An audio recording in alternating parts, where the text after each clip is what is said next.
kuzimu ina nguvu. Pamoja na tutapaa mawinguni kwenye mji. Tendeni watu wa Mungu, malaika walisema. Tukamlaki Mwokozi, mfalume wa amani.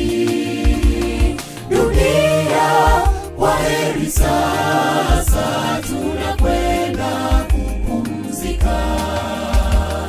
Kwaheri na tabu zako, tunakwenda nchi mpya.